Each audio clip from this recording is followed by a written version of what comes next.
Welcome back. Today we're going to look at bobbin cases. Many of you have heard, I have heard also, that aftermarket bobbin cases are no good. They don't stitch well. You need an original bobbin case for best stitch quality and machine function. I'm not disagreeing with that. I don't know. So what we're going to do is we're going to take a look at some different bobbin cases. This one is a vintage original.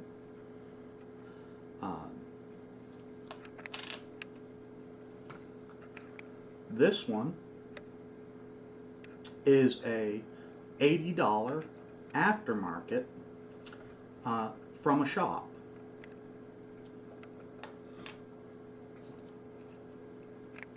These two are cheap bobbins. They were bought off Amazon, and they were $18 for the bobbin case and 5 bobbins. So let's see how each of them compare to each other. Okay? We're going to try to keep things organized so we can keep track of which bobbin we're talking about. So I'm going to pull them up front. This one is the original. This one is the $80 aftermarket. And these two are the cheap ones, $18 each. And we've got our bobbin thread. And just to clarify, the bobbin on this is a vintage original also. So we're trying to keep the playing field level with all these bobbin cases.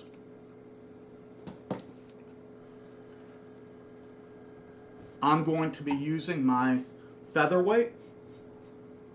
It may be a little bit dusty and dirty, but I've just got done doing some quilts with it. So if you would give me a second, I'm going to turn the lights on, and I'm going to turn the second camera on so you'll have a picture-in-picture view of the bobbin and me talking.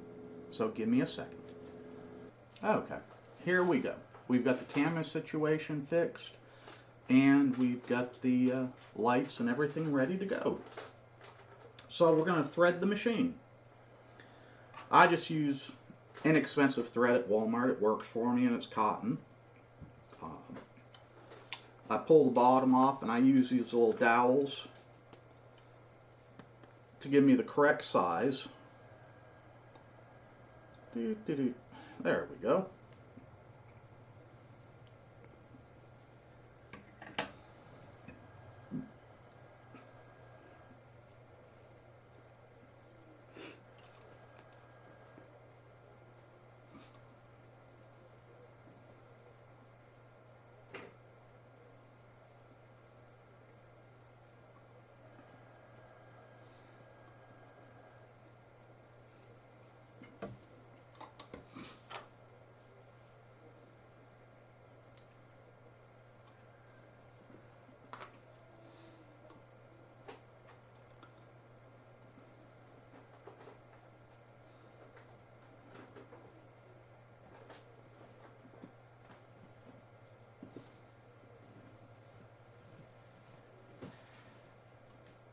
There we go.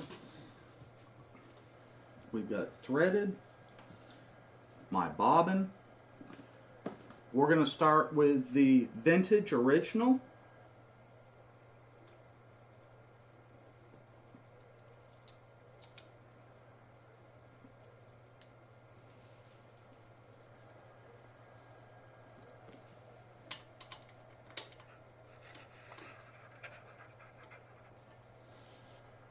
And we'll pull the thread up. I'm using a black top thread and an orange bottom, so hopefully it'll be easy to see.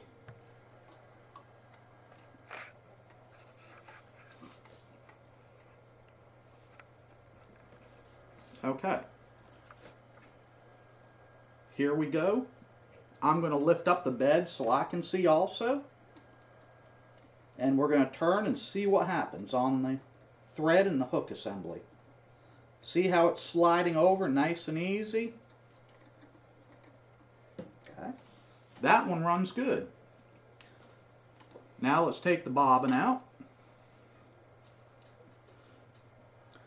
And next, we're going to the $80 aftermarket bobbin and see how it works.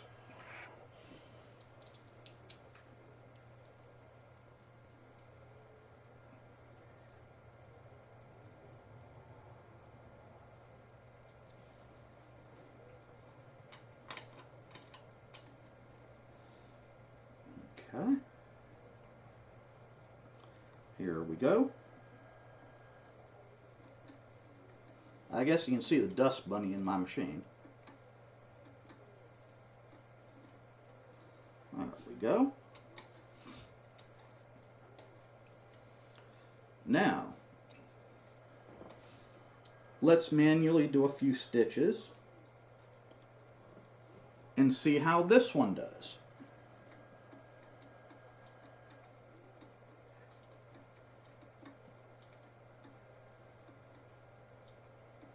And you'll see it comes around. There we go. I was holding the thread too tight, not allowing it to loop. There we go. And that was me holding wrong tension, so. But you get the idea, it works pretty good too. Now, we're going to take one of the cheap $18 bobbins.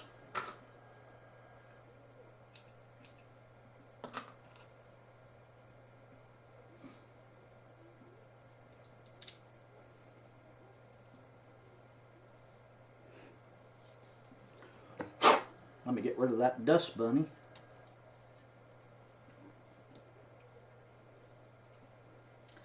I don't know about you. Kind of bothering me. I need to pull the stitch plate and clean it, but just haven't done it yet. Okay. Let's pull the thread. Sliding over nice. Here comes the thread.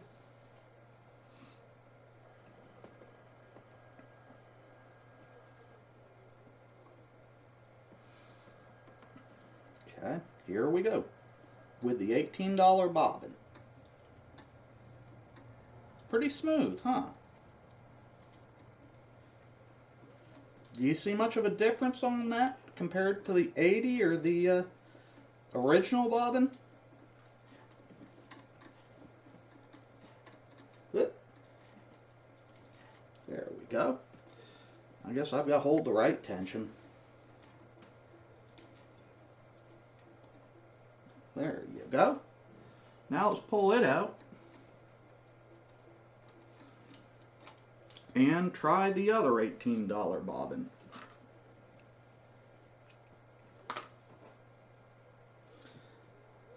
And you may see that I've got my glasses off.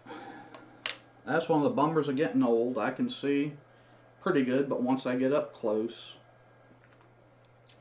my glasses don't help me, and I'm too stubborn to get bifocals. I don't want to look old, even with this gray hair, I guess.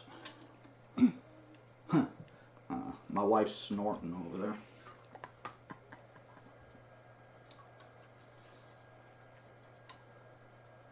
Okay, let me just clip this top thread too a little bit. It's getting pretty long. Okay, we're going to pick up the there we go. We're going to pick up the bobbin thread now. It's jammed. You see, I can't move the bobbin. Okay. Well, let's do something else. Since it's not moving, think it could be just the way I put it in. Let's try putting it back in. I might have messed up.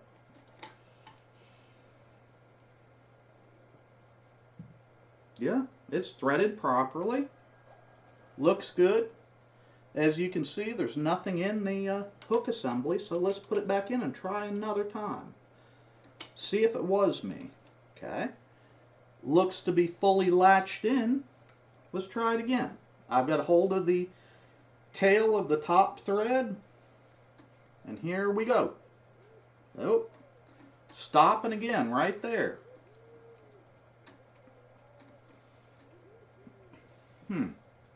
What do you think about trying one of the other bobbins again, just to see if something changed on the machine? And for fun, let's go back to the $18 bobbin again. The other one seemed to work.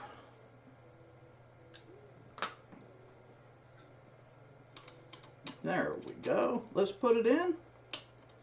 Latched in good. Let's try picking up the thread again.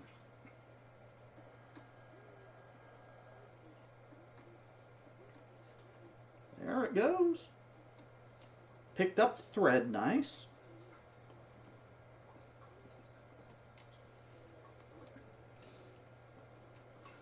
Let's see how it does again, just to see. Yep, going right around smooth. Okay. So with that, we can kind of guess it may be in the bobbin or something. Let's go back to the one that's bad again. And sometimes this can get frustrating, you know, because you bought them from the same place. One works. I mean, I ordered them at exactly the same time, too.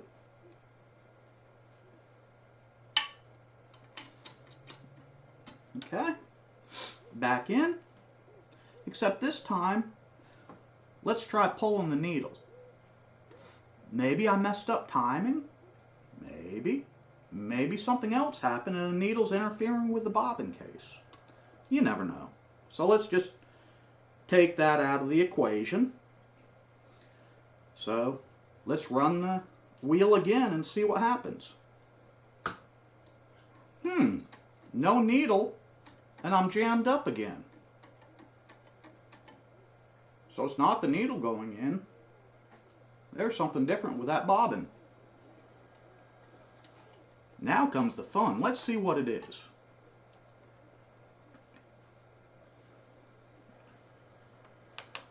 Whoops, sorry. That's the bobbin that doesn't work. These three do. We're going to set the machine out of the way right now.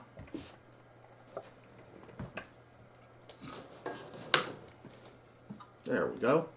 And as we do this, I'm going to take some notes because my memory's not that good. So I got my notebook out. And just to let you guys know, you know, I do have a history in mechanics. You know, I've only been working on featherweights for a month, and the only reason I did that was, you know, I bought the red one, my wife had one, and I pulled it out to get it running, and she decided she wanted it white, so I started painting it white. But I do have a history with industrial machines in leather work. So this is what I do also as a hobby. So I have 4 industrial leather sewing machines, 1 flatbed walking foot, a medium weight cylinder arm, and a heavy duty cylinder arm. The heavy duty is what the saddle makers use when they're making saddles in the areas that they can use a machine. So I do have some experience with these mechanical machines also, so I'm not a total newbie. I realized that most of you may not have a set of calipers, but again, I was into reloading, I was a mechanic, calipers were something that you used. I also used micrometers.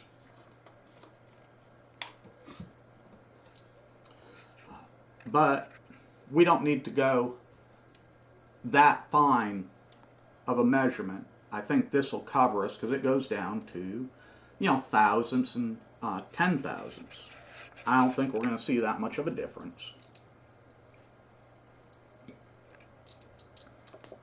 As you can see, I've zeroed it out. We are measuring in thousandths. I'm sorry for you guys overseas who measure in metric, but it's what I grew up with and I'm familiar with. Let's take a visual look first at these bobbins. See if we can see anything.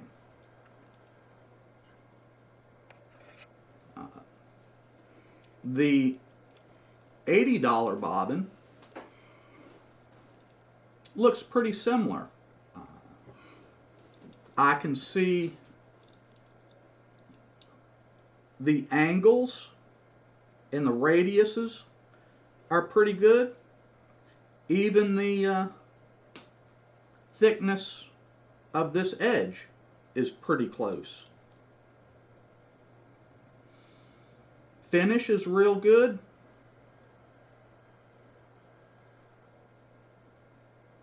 Inside finish is good. Now let's look at the $18 bobbin and do the same comparison.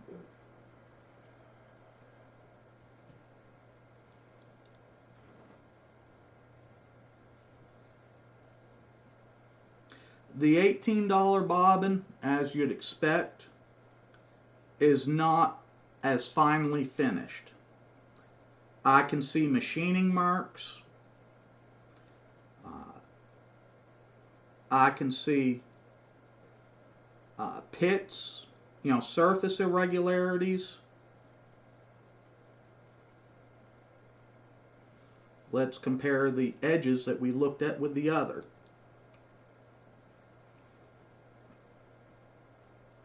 Well, on the $18 one, the radius of this edge looks to be a little bit different. I wish I had a comparator, which is a fancy tool that you would put an item on. It would basically a fancy projector, that you used to use in school where you'd put transparencies on and the teacher would project it onto a screen. Same principle, but it was calibrated and you had calibrated lines so you could measure things very accurately. And you could even measure radiuses if you want to. I wasn't that good with it because that was in quality control, but I did have my hand in it a little bit. The thickness of this edge right here is thicker also. It's not as fine. Inside, the finish is not bad. I'm not seeing any real roughness. The machining marks on the inside are comparable to the original.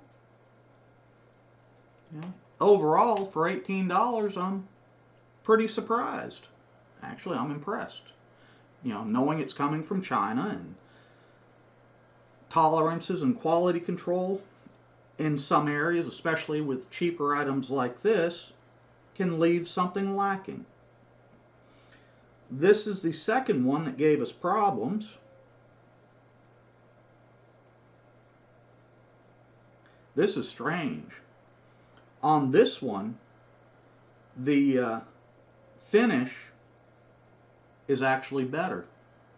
I do not see the machining marks that I saw on the other one.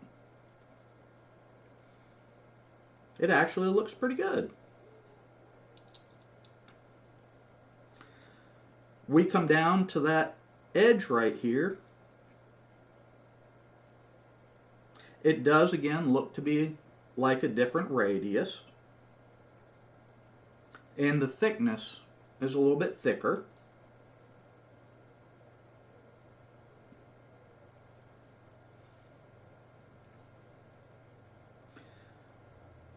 On this one, I see a little bit of surface rust on the inside. Nothing that couldn't be taken care of with a little bit of steel wool. But I see nothing drastic, and I don't see anything that should cause it to jam the machine up. So now we're going to break out the calipers and see what we get.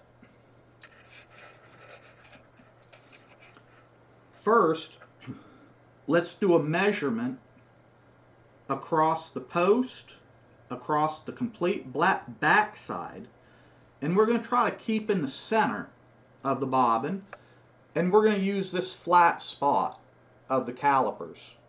So that will give us a nice flat edge. We should not have it rock as much either.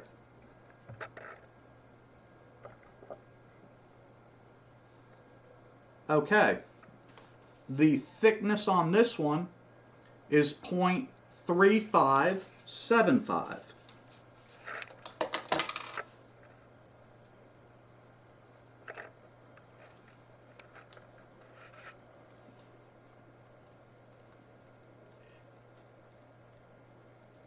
Okay, now let's go to the $80 bobbin.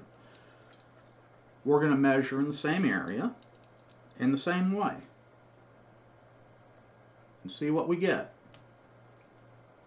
Here we get 0.3540.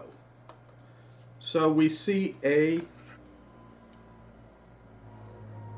about a 3.5 thousandths difference. And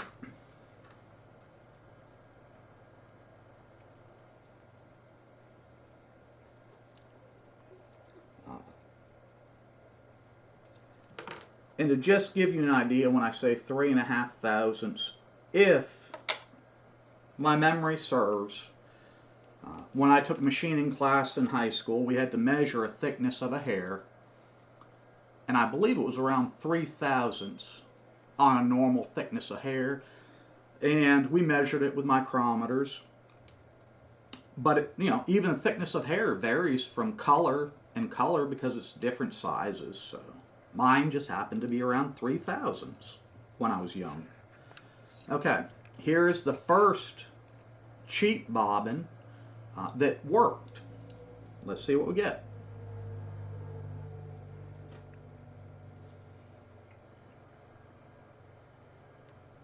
Okay, this measures 0.3675.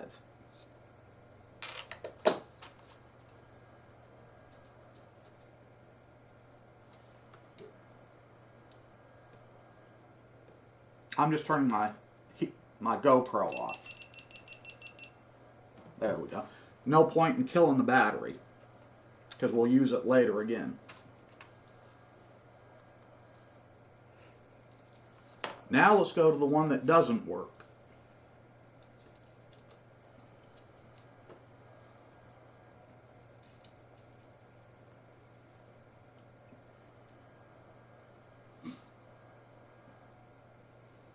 This one is 0.3725.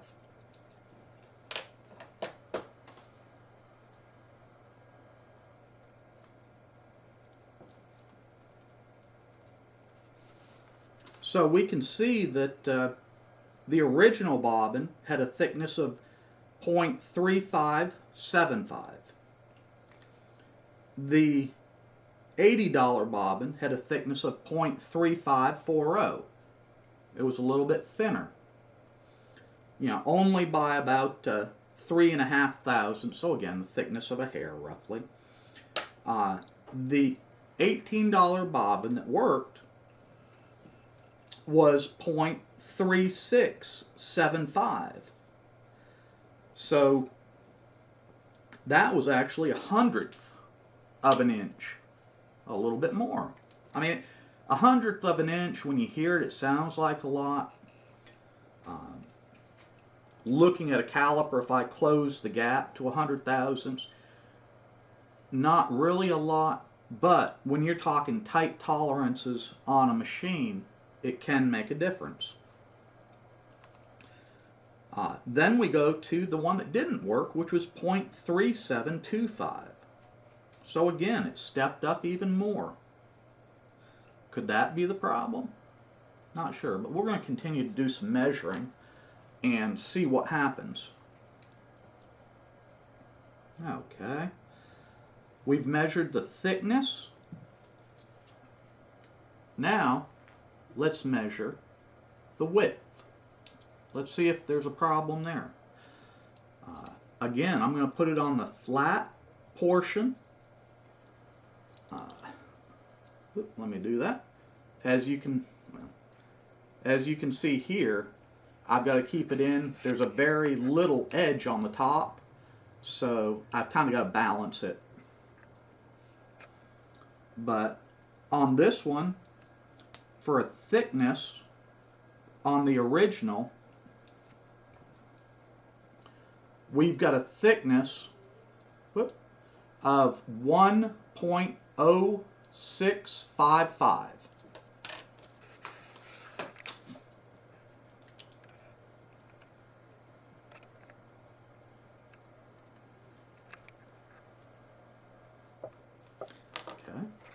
Let's do the same thing with the expensive aftermarket bobbin. Okay. The measurement I get on this one is 1.0625. Pretty close to the original.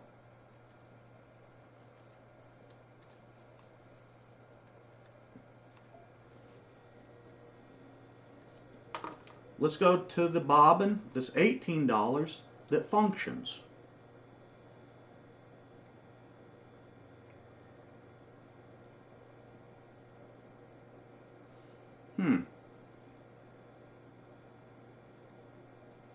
Okay, the thickness on this one is 1.0680.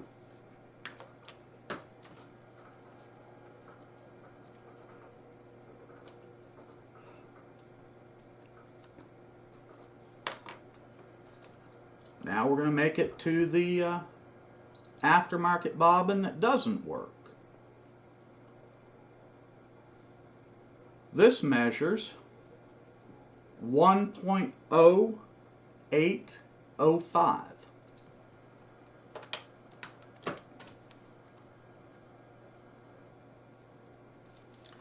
So the original was 1.0655, and the one that doesn't work is 1.0805. You know, basic math, we're looking at 0.015. So we're looking at you know, a difference that can make a difference. It's about 3 hair thicknesses. You wouldn't think it's a whole lot, but it actually is. Now, we had the bobbin with the bobbin case with the bobbin thread in at the same time. Let's try just putting the bad bobbin in without the bobbin thread and see what happens.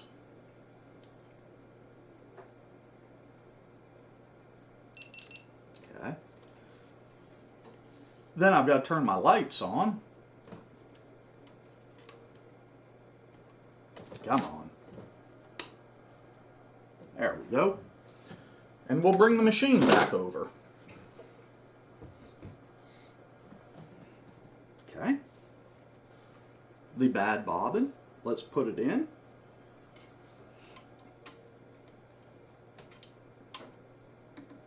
Okay. There's no bobbin thread.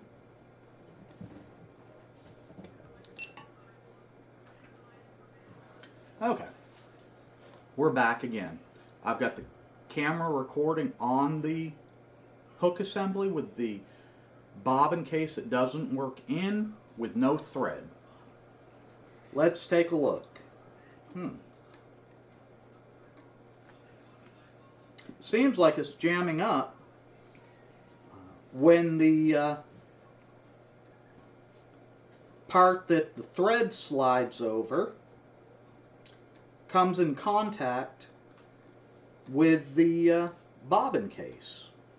So it looks like we have a case of interference where the bobbin case that was a little bit too big is causing a problem.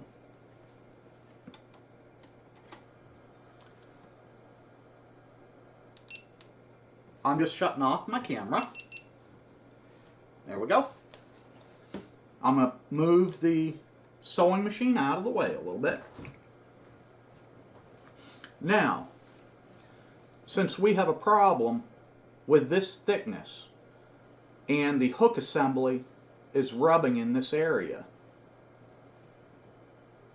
how do you think we're going to fix it? Well, from what we discovered, we've got to reduce the width of this bobbin case down to see if it works and we don't get the interference. And we're going to do that. I don't have my Dremel out, which would make it a little bit easier with a drum and spinning. I've got one of my files out, and we're going to physically file it just a little bit.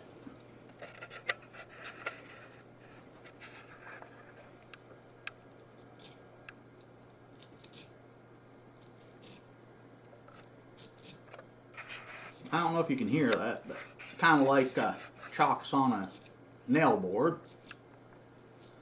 And this may look a little bit rough as we're filing, because this is a pretty coarse file. But we'll take care of that in a minute with some fine sandpaper. Right now, we're just trying to get the size within tolerance. Okay. Here we go again.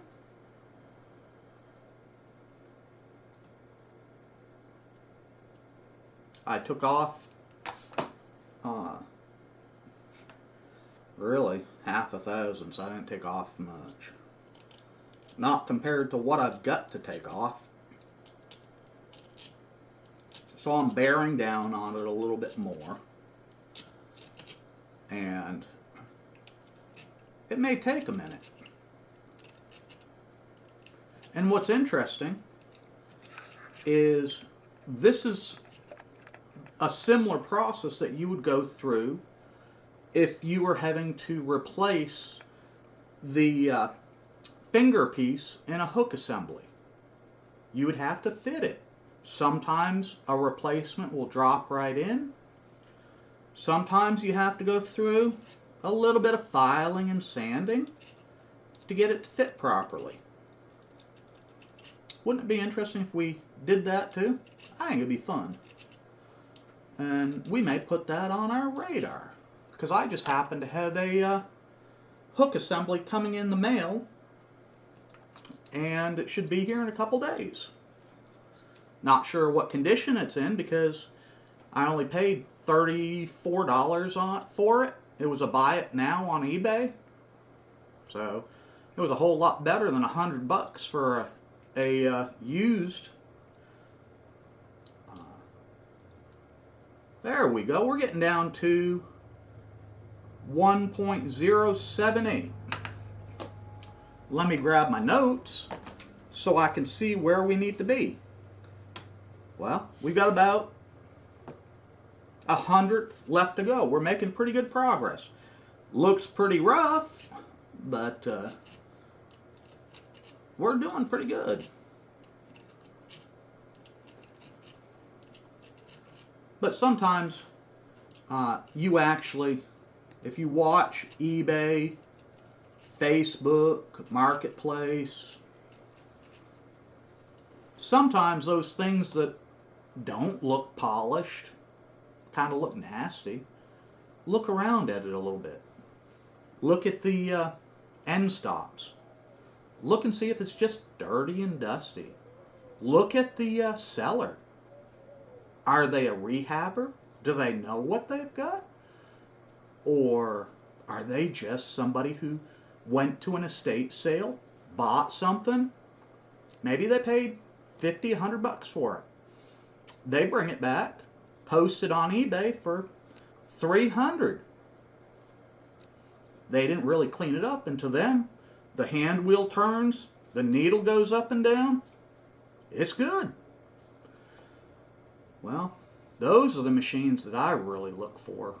Somebody who doesn't know what they have. Because if you look for those, you can find a gem. And a lot of times it may be in the buy it now.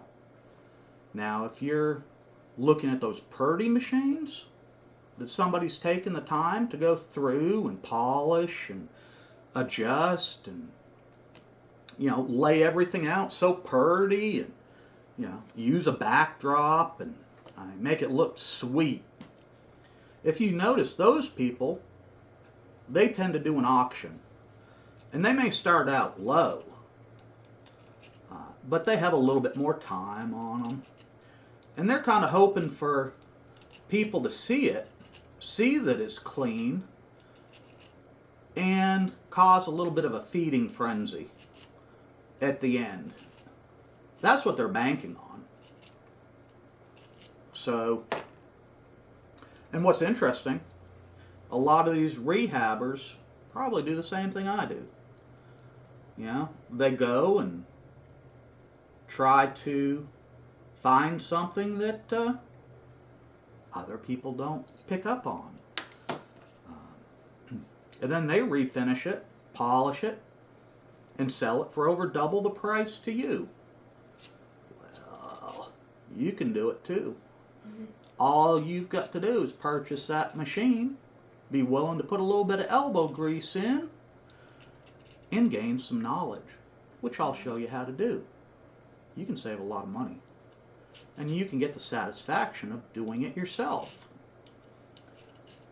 And once you learn that, you're not at the mercy of these people who call themselves experts. There we go. We're getting closer. What I'm going to do now, I'm not going to start my second camera.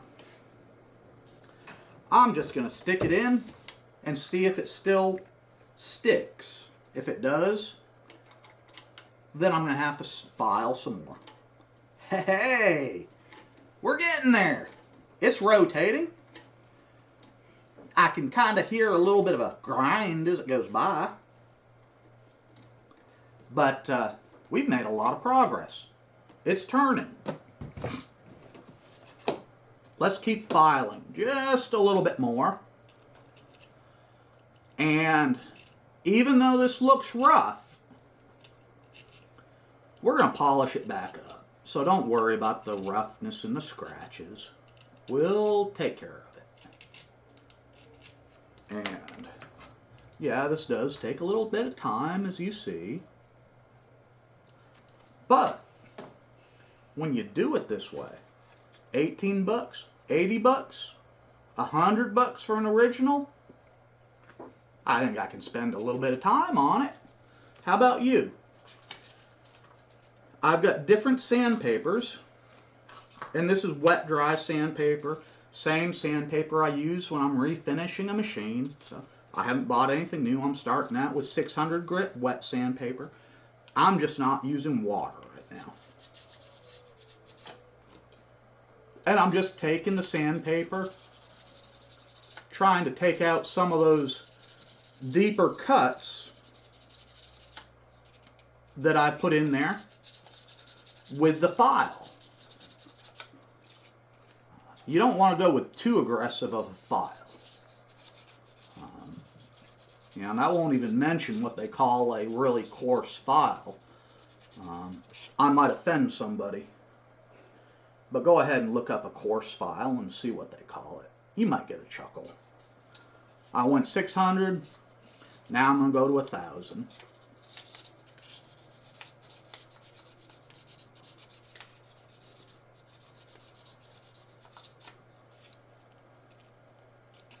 Yeah, it's looking pretty good.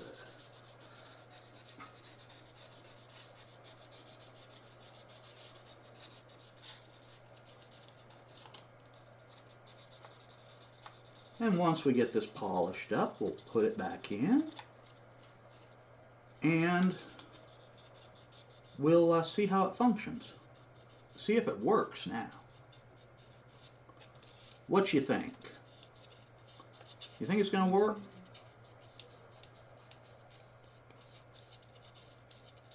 I don't know. I'm just doing this.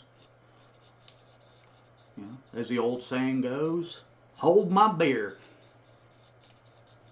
Let's try it. Didn't work in the first place. What am I going to lose? $18? Ooh. Now we're going to go to $1,500.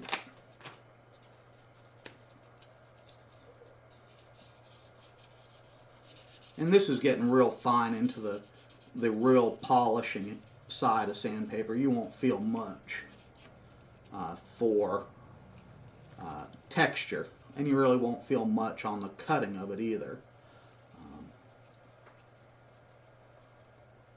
You know, it just brings the luster back up and the smoothness.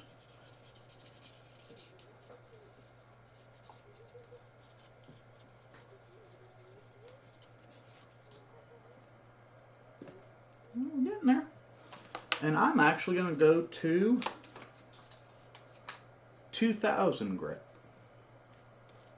And I don't have the 2000 grit for painting sewing machines. I'm also into scale, what they call dollhouse RC trucks. And in that, they have a get-together in Florida where people from all over the world come together and show off their cars. And they take them out and run them on the trail and have a good time for like 3 days. And the last one that I went to, they had people from Florida. I think they had people from Puerto Rico and Canada. You know, they had quite a few people. And it's real fun. And I may post a picture of it just to let you know what one of them was. I mean, heck, I had one of them with working lights, a radio, working winch, and a Bluetooth radio in it.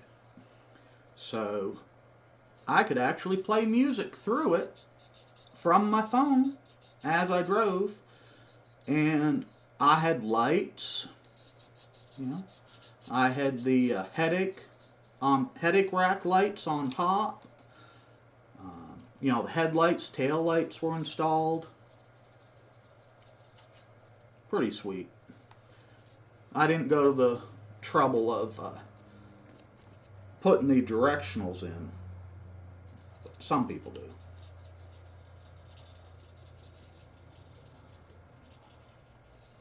I guess as you can figure, I like to play around with different things. And that's what I'm doing here, just playing around. We're getting there.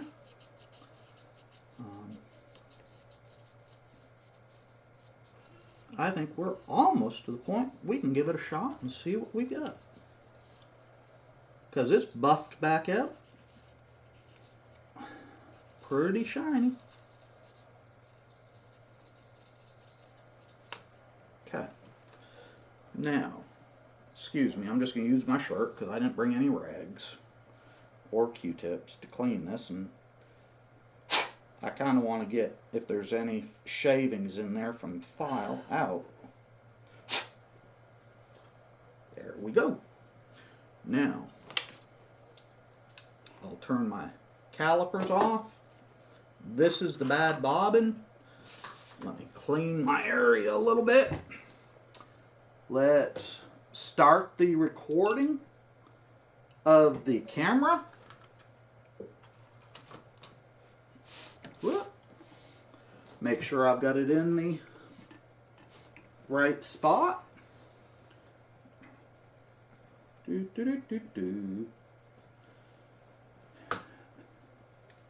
I don't know how many of you whistle to yourself or talk to yourself when you're working.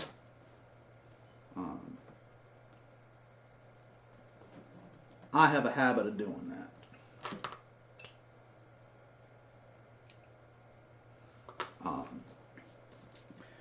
But it's fun when I get in an argument with myself. Who wins? You know? Kind of hard to decide. Okay. I've got to put the needle back in too, because you remember we took it out to help diagnose. Okie dokie. Come on. There we go.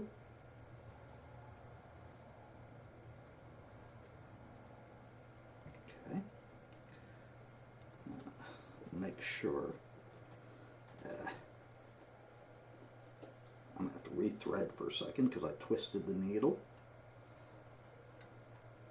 as I was putting it in. There goes that. Yep, there we go. And let me clip it.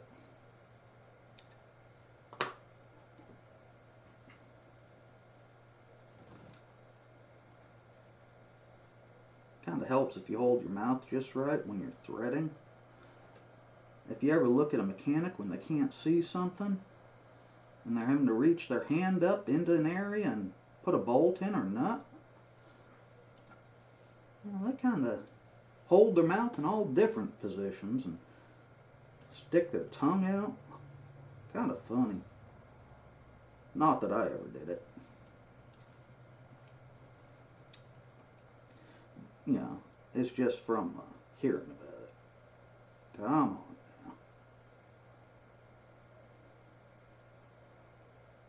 now. Clip it again.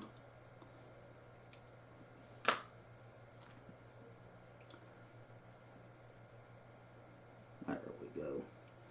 Sometimes you wish things would go smooth, and they don't. Okay, let's try the hand wheel now and see what happens. It's turning. Uh-oh. Pop goes the weasel. We got thread. Okay. Let's run a few more to see how it looks. Boy, that's sliding over there pretty good right now. Here we go. Let's try another one. Yep, let me let down a little bit. There we go. I think we should try some fabric and see if it sews. I'm kind of curious. Boy, you're good, dear. Would you believe I just happened to have my foot pedal plugged in and a cord handy? You'd almost think I was prepared. Okay.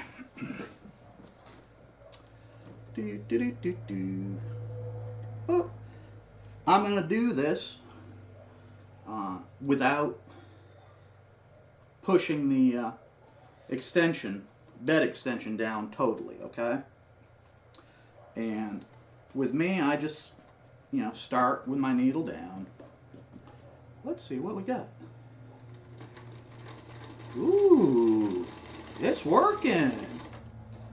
Now, let me just turn the thread, fabric and let's stitch back a little bit. And then we'll go down a hair, back down to where we started. Okay, one more stitch. Okay, now let me pull these threads and go back.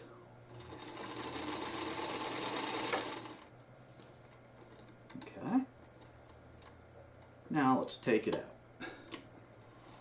Do, do, do, do, do.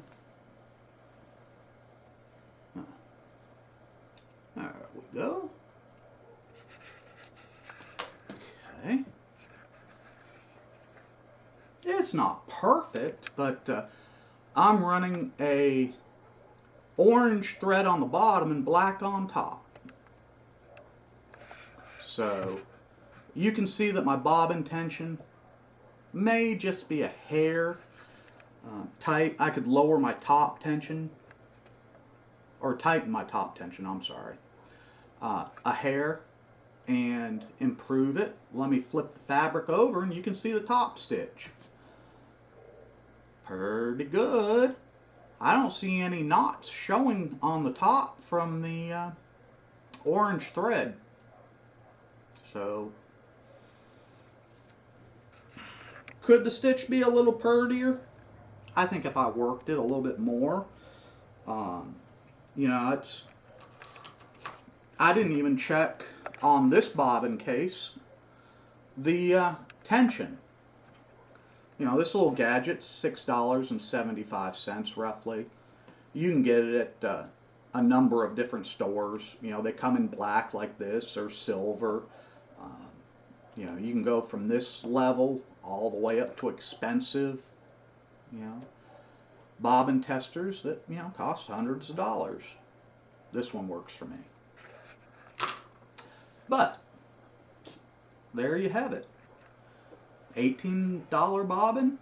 Takes a little bit of work. Seems to run pretty good now. So take it for what it's worth.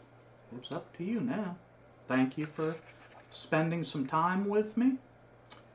And we'll see you in the next one. Thank you.